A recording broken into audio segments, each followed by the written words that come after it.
তাজা শাকসবজি, আর তাও যদি হয় আবার নিজেদের গাছে, তাহলে কেমন লাগে বলুন তো? আমার কাছে তো ভীষণ ভালো লাগে। আমার কাছে খুব ভালো লাগে যখন আমি আমাদের গাছ থেকে কোনো শাকসবজি পারি এবং সেটা নিজ হাতে রান্না করি। হ্যাঁ ভিউয়ার্স, আজকে আমি আমাদের বাগানের তাজা পুঁইশাক পারবো, আর আমি এই পুঁইশাকগুলো আজকে রান্না করব। তো চলুন তাহলে আমি আপনাদেরকে একটু দেখিয়ে নেই।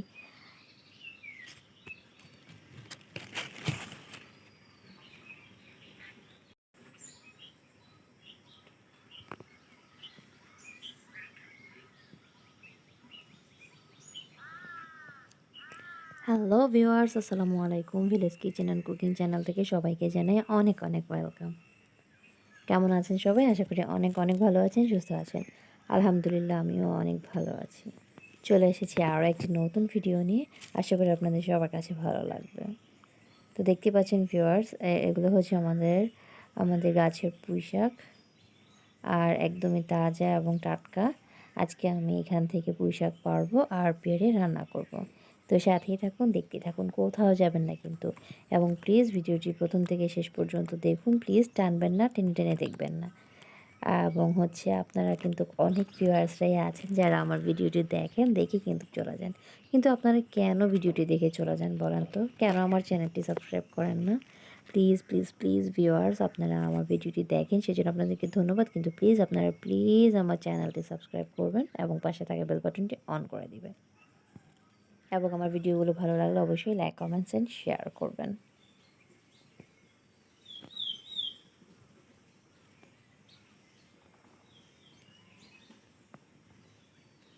চারদিকে পাখির কলকাকলি, সবুজ গাছপালা, খুব ভালো লাগে আসলে শখের বশে গাছগুলো করা। তো আমার কাছে খুব ভালো লাগে, আশা করি আপনাদের কাছেও ভালো লাগে।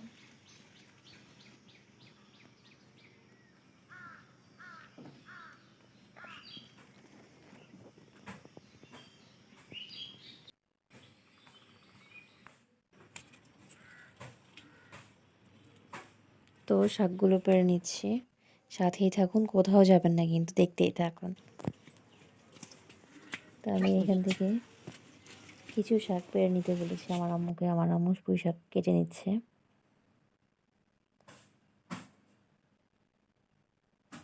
দেখতেই পাচ্ছেন আম্মু কিছু পুঁই শাক কেটে নিচ্ছে। আসলে নিজেদের গাছ থেকে যে কোনো কিছু তোলার যে কী আনন্দ, সেটা যারা করে তারাই বুঝতে পারে। তো আমিও কিছু শাক এপাশ থেকে কেটে নিয়েছি, ছিঁড়ে নিচ্ছি আর কি।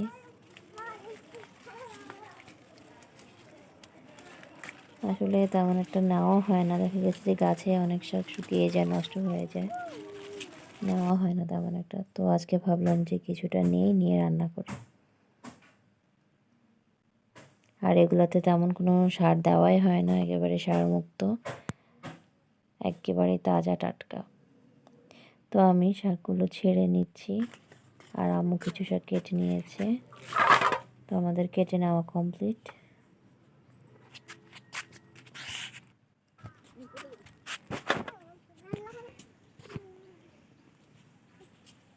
দেখতে পাচ্ছেন এগুলো আমরা নিয়েছি।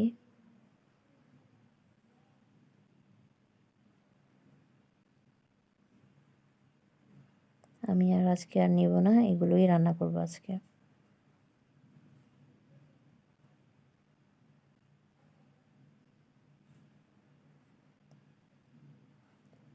শাকগুলো কেটে নেওয়া কমপ্লিট। এখন আমি চলে যাচ্ছি রান্নাঘরে, রান্না করব। তো প্রথমে আমি চুলায় একটি প্যান বসিয়ে দিয়েছি এবং আমি এতে মাছের মাথা ভেজে নিচ্ছি। ও, আপনাদেরকে তো বলাই হয়নি, আমি আজকে পুঁই শাকগুলো মাছের মাথা দিয়ে রান্না করব। আর তাই আমি এখানে 3টি তেলাপিয়া মাছের মাথা নিয়েছি বড় সাইজে। আর এগুলোতে আমি লবণ আর হলুদের গুঁড়া দিয়ে মেখে রেখেছিলাম 10 মিনিটের মতো। তারপর আমি এগুলোকে এখন ভেজে নিচ্ছি। মাথাগুলোকে আমি একটু কড়া করে ভেজে নেব, একদম লাল করে, একটু বেশি কড়া করে ভেজে নিচ্ছি। ভাজা হয়ে গেছে, এখন আমি চুলা থেকে নামিয়ে নিয়েছি এবং চুলায় একটি হাঁড়ি বসিয়ে দিয়েছি। তাতে দিয়ে দিচ্ছি রান্নার তেল এবং তাতে দিয়ে দিচ্ছি পেঁয়াজ। এগুলো ভাজা হয়ে গেছে, এখন আমি এতে দিয়ে দিচ্ছি রসুন বাটা, মরিচের গুঁড়া, লবণ আর হলুদের গুঁড়া, আর দিয়ে দিচ্ছি সামান্য জিরা গুঁড়া। সবগুলো মশলাকে আমি এখন 5 মিনিটের মতো ভেজে নিচ্ছি। ভাজা হয়ে গেছে। আমি এখন মশলাগুলো কষানোর জন্য পানি দিয়ে দিয়েছি। মশলাগুলোকে আমি প্রায় 5 থেকে 8 মিনিটের মতো কষিয়ে নিব। একটু পর আমি নেড়ে দিচ্ছি। এরপর আমি দিয়ে দিচ্ছি মসুর ডাল। মসুর ডালগুলোকে আমি ধুয়ে রেখে দিয়েছিলাম 10 মিনিটের মতো। এখন আমি এগুলোকে মশলার সাথে দিয়ে ভালো করে কষিয়ে নিচ্ছি।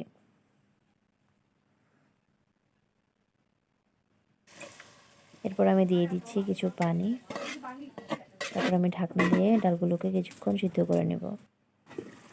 প্রায় 5 মিনিট পরে দেখতে পাচ্ছেন মশলাগুলো কষানো হয়ে গেছে, ডালটাও কষানো হয়ে গেছে। এরপর আমি দিয়ে দিচ্ছি কেটে রাখা পুঁইশাকগুলোকে আমি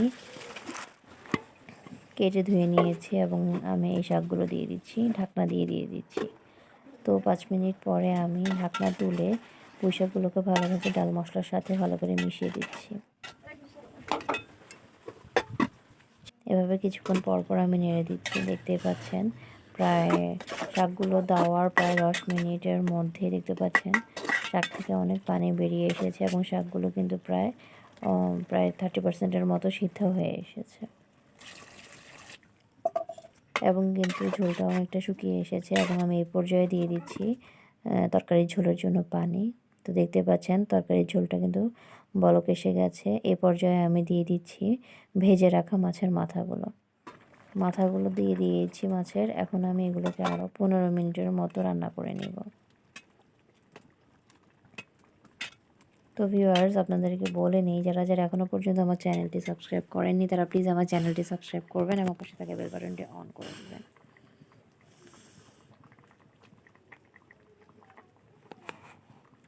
তো ভিউয়ার্স, আমার তরকারিটা রান্না হয়ে গেছে। আশা করি আপনাদের সবার কাছে ভালো লেগেছে। তো সবাই ভালো থাকবেন, সুস্থ থাকবেন। আল্লাহ হাফেজ।